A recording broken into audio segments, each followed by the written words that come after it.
Looking for action in New York City is not difficult, but it becomes an obsession for a cop seeking revenge. Robert Duvall stars in Badge 373 next. Burt Reynolds has a scheme to make some fast money. You're crazy, you know that? Yeah. You know that? Yes. By the way, how much money did you say it was? $84. I'll be driving this one. Hey, Blocker. You'll be driving the truck. This is Bandit 1, and that is, Bandit 2. And all they have to do is bootleg a little beer from Texas to Georgia without getting caught by Smokey Bear. We're gonna really have to cook. I mean, put it on the back burner and let's cook. Is that a 10-4? 10-4. I gotta barbecue yours! Bandit, I got a Smokey report for you. What's your handle, son? My handle is Smokey Bear, and I'm tail grabbing you. Got the ears on. He's right on your trail.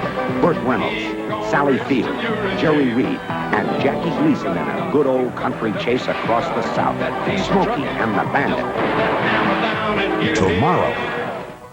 November 1979, middleweights Vito Antuofermo and Marvin Hagler battle to a controversial draw. June 1981, Marvelous Marvin steps through the ropes at Boston Garden in Massachusetts, where the fearless former world champion paces and an aggressive rivalry resumes.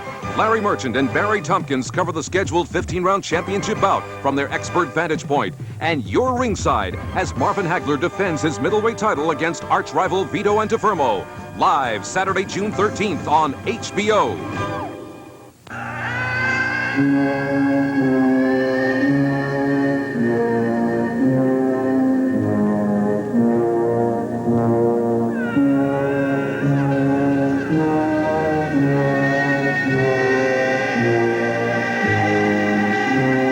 The Shining, a masterpiece of modern horror, directed by Stanley Kubrick, starring Jack Nicholson and Shelley Duvall.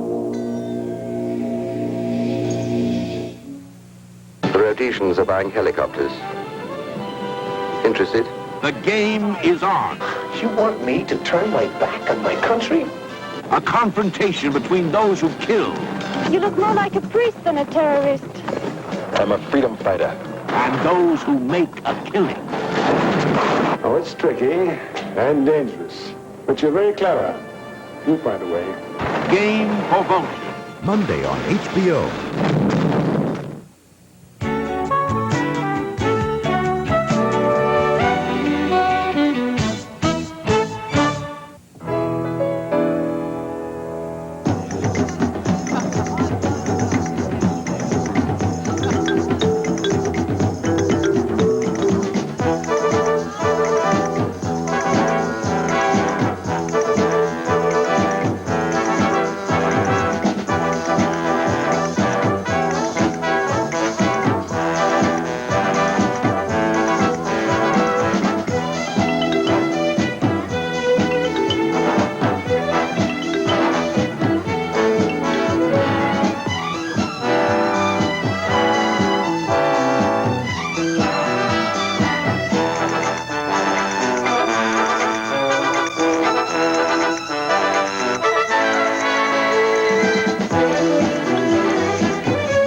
small, remote island in the lower reaches of Bonatuck Bay, there lived a family of fisherfolk by the name of Pruitt.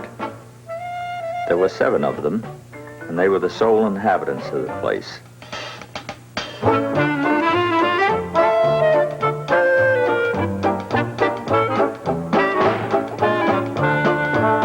They subsisted on canned corn, canned tomatoes, pressed duck, whole wheat bread, terrapin, Rice Krispies, crabs, cheese, queen olives, and homemade wild grape preserve. Once in a while, Pa Pruitt made some whiskey and they all had a drink. They liked the island and lived there from choice. In winter, when there wasn't much doing, they slept the clock around like so many bears.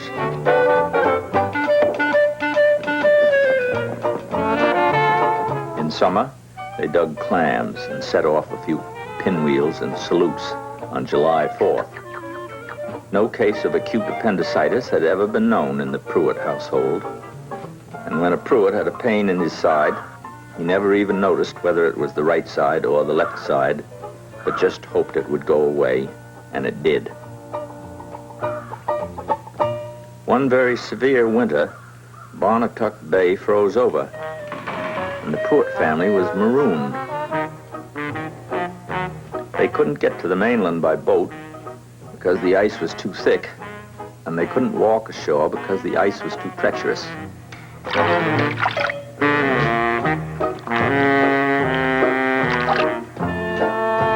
But inasmuch as no Pruitt had anything to go ashore for, except mail, which was entirely second class, the freeze-up didn't make any difference.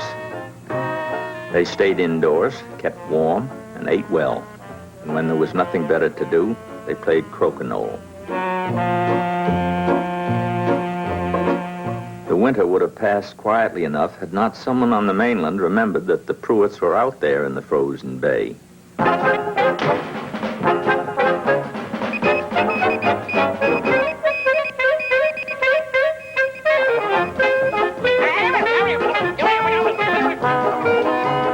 Got passed around the county and finally reached the superintendent of state police, who immediately notified Pathé News and the United States Army.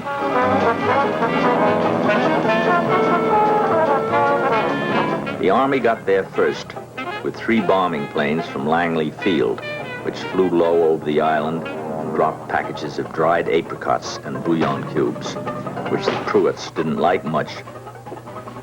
The newsreel plane, smaller than the bombers and equipped with skis, arrived next and landed on a snow-covered field on the north end of the island. Meanwhile, Major Bulk, head of the state troopers, acting on a tip that one of the Pruitt children had appendicitis, arranged for a dog team to be sent by plane from Laconia, New Hampshire. Also dispatched a squad of troopers to attempt a crossing of the bay. Snow began falling at sundown, and during the night, 3 of the rescuers lost their lives about half a mile from shore, trying to jump from one ice cake to another. The plane carrying the sled dogs was over southern New England when ice began forming on its wings. As the pilot circled for a forced landing, a large meat bone that one of the dogs had brought along got wedged in the socket of the main control stick, and the plane went into a steep dive and crashed against the side of a powerhouse, instantly killing the pilot and all the dogs and fatally injuring Walter Ringstead, 7, of 3452 Garden View Avenue, Stamford, Connecticut. Shortly before midnight, the news of the appendicitis reached the Pruitt house itself, when a chartered autogyro from Hearst's International News Service made a landing in the storm, and reporters informed Mr. Pruitt that his oldest boy, Charles, was ill and would have to be taken to Baltimore for an emergency operation. Mrs. Pruitt remonstrated, but Charles said his side did hurt a little, and it ended by his leaving in the gyro. 20 minutes later, another plane came in, bearing a surgeon, 2 trained nurses, and a man from the National Broadcasting Company. And the second Pruitt boy, Chester, underwent an exclusive appendectomy in the kitchen of the Pruitt home over the Blue Network. This lad died later from eating dried apricots too soon after his illness. But Charles, the other boy, recovered after a long convalescence and returned to the island in the first warm days of spring.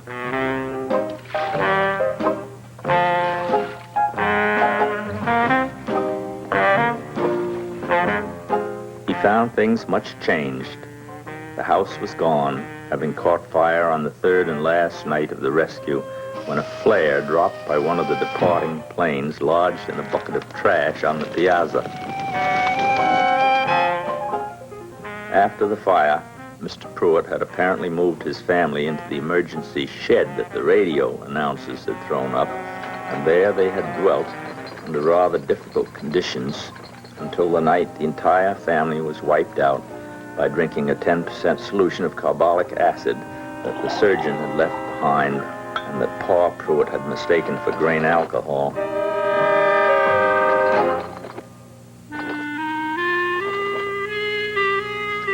Barnatuck Bay seemed a different place to Charles. After giving his kin decent burial, he left the island of his nativity and went to dwell on the mainland.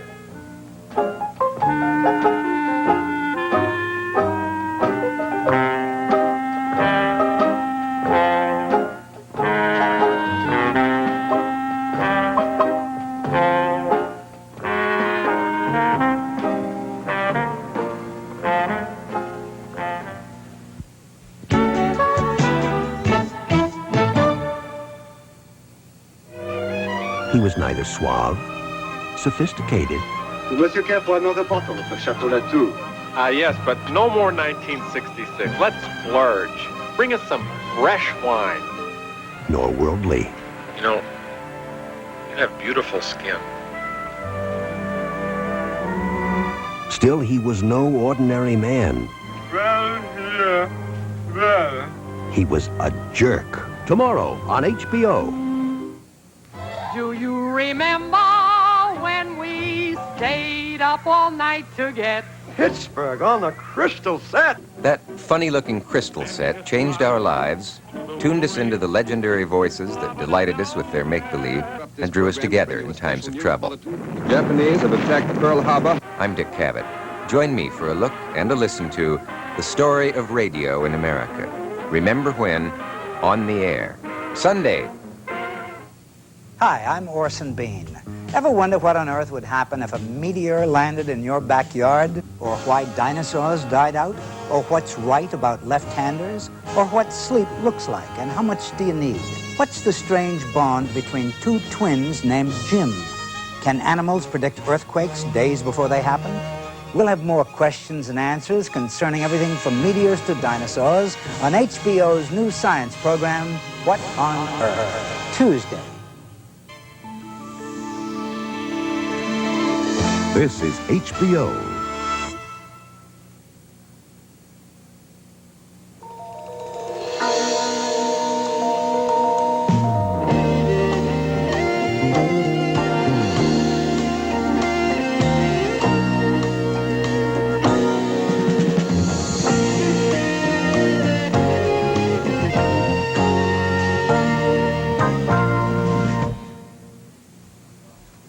The following feature has been rated R by the Motion Picture Association of America. It is intended for mature audiences and parental discretion is advised.